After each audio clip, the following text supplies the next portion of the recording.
Michael Jackson যখন মারা যান তখন তিনি ঋণ করেছিলেন প্রায় $403 মিলিয়ন বা তার চেয়েও বেশি। এই মিলিয়ন ডলারটাকে টাকায় গুণ করলে বাংলাদেশের অর্থনীতির কাছাকাছি চলে যাবে। একজন মানুষের এত বড় ঋণ ছিল। কিন্তু মাইকেল জ্যাকসনের চেয়ে বড় কি কোনো তারকা দুনিয়াতে কখনো জন্মেছেন? পপ তারকা? না, জন্মেননি। মাইকেল জ্যাকসন সর্বকালের সর্বশ্রেষ্ঠ আর্টিস্ট বলা হয় তাকে, সবচেয়ে বড় তারকাদের তারকা। এই পপ তারকা মারা যখন যাবেন তার কিছুদিন আগে তার নেভারল্যান্ড নামের সেই বিখ্যাত বাড়িটি বিক্রি করে দেবেন বলে কথা উঠছিল। তিনি কিছুতেই তার আয় ব্যয়ের হিসাবটা মিলাতে পারছিলেন না, যেটাকে বলে মানি ম্যানেজমেন্ট। আমি আপনি সেই মানি ম্যানেজমেন্টের মধ্যে পড়ে প্রত্যেকটা দিন ইঁদুরের মতো দৌড়চ্ছি। ইঁদুর দৌড়ের কথা নিশ্চয়ই আপনার জানা থাকবার কথা, যেটাকে ইংরেজিতে বলে র্যাট রেস। ইঁদুরটা কি করে একবার চিন্তা করে দেখুন। ইঁদুরের পেট এইটুকু, একটা ইঁদুর মোটার পক্ষে এইটুকু হবে।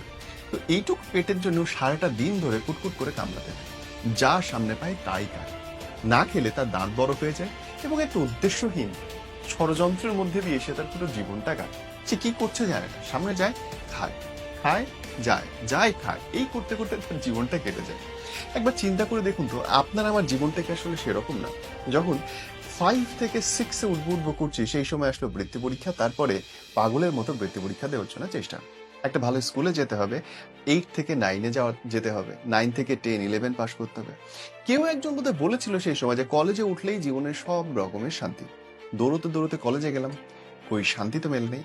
কলেজে যাওয়ার পরে ইংলিশ টিচার আমাকে বললেন যে সব শান্তি হচ্ছে ইউনিভার্সিটিতে, একবার ভর্তি হওয়া ভালো ইউনিভার্সিটিতে, তারপরে জীবনেও আর কোনো অকাম কুকামের ভেতর দিয়ে যেতে হবে না, আরাম আর আরাম।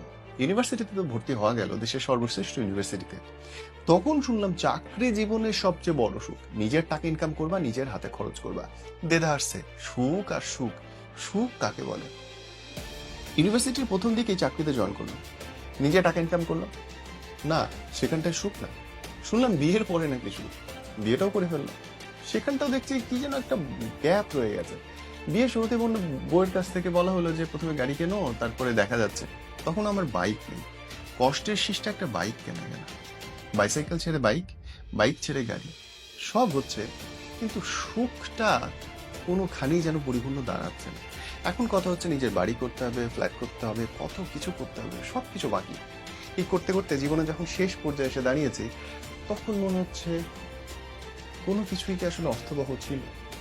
যে সুখের জন্য আরেকটু সামনে গেলেই আমি হয়তো সুখী হতে পারতাম বলে মনে হচ্ছে, সেই আরেকটু সামনে যেতে যেতে কবরের মধ্যে ঢুকে পড়ছে। জীবনের ইঁদুর দৌড়ে প্রত্যেকদিন একটু একটু করে দৌড়ে চলছে, কিন্তু আদতে আমাদের কোথাও কিছু হচ্ছে না।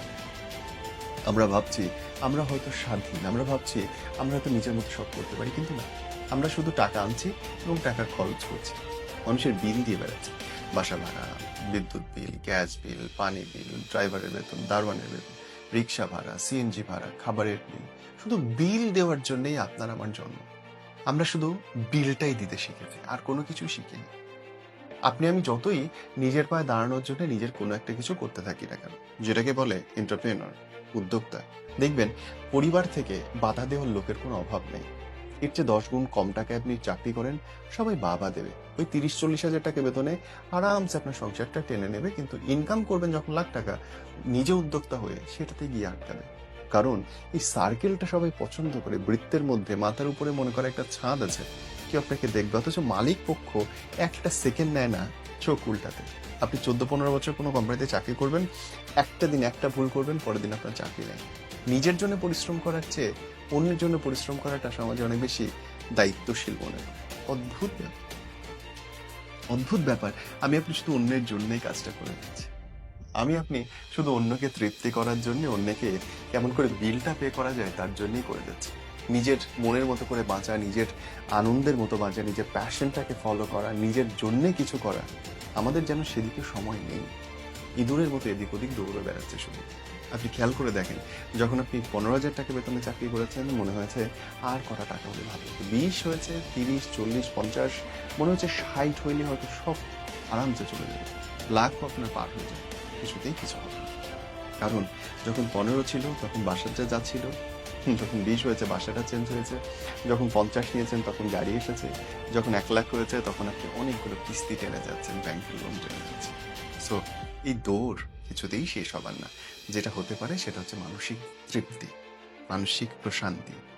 অন্যের সঙ্গে তুলনা না করে কেমন করে সুন্দর বাঁচা যায় সেটা শিখতে হবে। যদি মনে হয় সেখানটায় কোনো হেল্প দরকার, yes, as life coach I will help you. কেমন করে জীবনটা নিশ্চিন্তে কাটানো যায় ওই অনুভূতিটুকু আমি আপনার ভেতরে গেঁথে দিতে পারবো। কল করুন, চলে আসুন।